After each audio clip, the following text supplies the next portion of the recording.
punishment, Mr. Hamill saw and asked him very kindly to take his seat.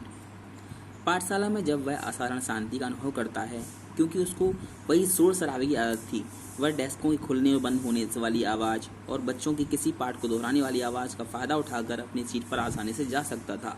लेकिन वह हलचल ना होने की वजह से बहुत डरा हुआ और सहमा हुआ था। वह अंदर गया, शर्म से लाल हो गया और बहुत डरा हुआ था, लेकिन कुछ भी नहीं हुआ। मिस्टर हैमिल ने उसको कोई भी सजा नहीं दी और बड़ी विनम्रता से, बड़े प्यार से उसको अपनी सीट पर जाने के लिए कहा। Next heading is the last lesson. It is your fourth heading.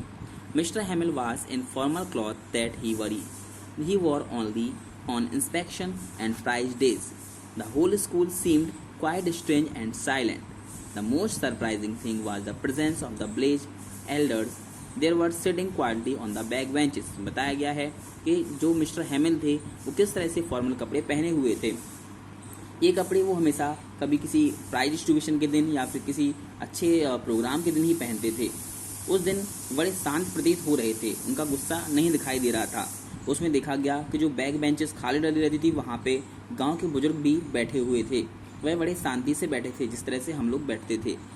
Mister हैमिल mounted his chair and spoke in a grave and gentle tone. My children, this is the last lesson I shall give you. He told them that an order had come from Berlin. Only German would be taught in the school of Elsass. The new master would join the next day. It was their last lesson in French. He wanted them to be very attentive. वो उनसे बोले कि मेरे बच्चों, यह आखिरी पाठ है जो मैं तुम्हें पढ़ाने जा रहा हूँ। उन्होंने ये भी बताया कि बर्लिन से एक आदेश आया है कि एल्सेक के स्कूल में केवल जर्मन भाषा ही पढ़ाई जाएगी। नया शिक्षक अगले दिन आ जाएगा। वह फ्रेंच भाषा का उनका आखिरी पाठ था। वह चाहता था कि वे उस पर पूरा ध्यान दें। Next heading is sudden love for French. The narrator felt sorry for not learning his lessons in French. He never liked his books. He didn't have any interest in grammar and history, but now he developed a fascination for them. कथाकार जो था उसको French भाषा में अपने पाठों को ना सीखने पर बड़ा अफसोस हुआ, बड़ा बुरा महसूस हुआ। उसने अपनी पुस्तकों को कभी पसंद नहीं किया था। उसे व्याकरण, इतिहास में कभी रुचि नहीं थी, कभी इंटरेस्ट नहीं था। लेकिन जब उसको उनके प्रति आकर्षण बढ़ गया, अब वह मिस्टर हैमिल को भी पसंद करने लगा। Even he started liking mister Hamel. The idea that he would not teach them any more made French forget all about his ruler. He even forgot how cranky his teacher was. Now it was his turn to decide, but he got mixed up and confused. Mister Hamel didn't scold him. अब उसको लगा कि ये जाने वाले हैं। French, उसके डंडे के बारे में भी सभी कुछ भूल गया। वह उनको पसंद करने लगा मिस्टर हैमिल को। वह यह भी भूल गया उसका अध्यापक कितना सनकी था।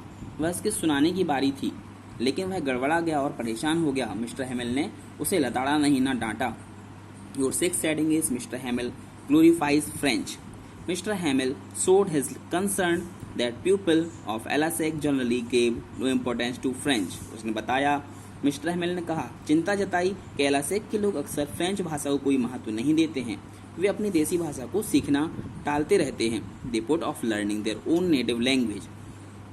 French was not the only exception. Many others were also guilty on his count. On this count, he declared that French language was the most beautiful language in the world. उन्होंने बताया कि जो फ्रेंच लैंग्वेज है वो संसार की बहुत सुंदर भाषा है। It was the clearest and most logical. They must guard it among themselves and never forget it. It appeared that Mr. Hamill wanted to give them all he knew before going away. उन्होंने बताया यह सबसे स्पष्ट और तर्कपूर्ण भाषा है। उन्होंने बताया कि इसे अपने अंदर बचाकर रखना चाहिए और इसे कभी भूलना नहीं चाहिए। ऐसा प्रतीत होता है जैसे जाने से पहले मिस्टर हैमिल उन्हें सब कुछ बताना चाहते थे और सब कुछ दे देना चाहते थे जो भी उन्हें आता है। Your next seventh heading is Vive La France, Long Live France.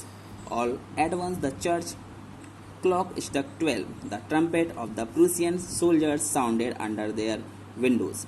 H. Hamel. Mr. Hamel stood up very pale in his chair. He tried to speak, but some. जो मिस्टर हैमिल थे, अचानक गिरजाघर की घड़ी की आवाज़ सुनाई दी। उन्हें पता चला कि 12 बज गए हैं। उनकी खिड़कियां नीचे जर्मन के सिपाहियों की तुरैयों की आवाज़ सुनाई पड़ी। मिस्टर हैमिल बहुत पीले पड़ गए और अपनी कुर्सी पर खड़े हो गए। उन्होंने बोलने का प्रयत्न किया, परंतु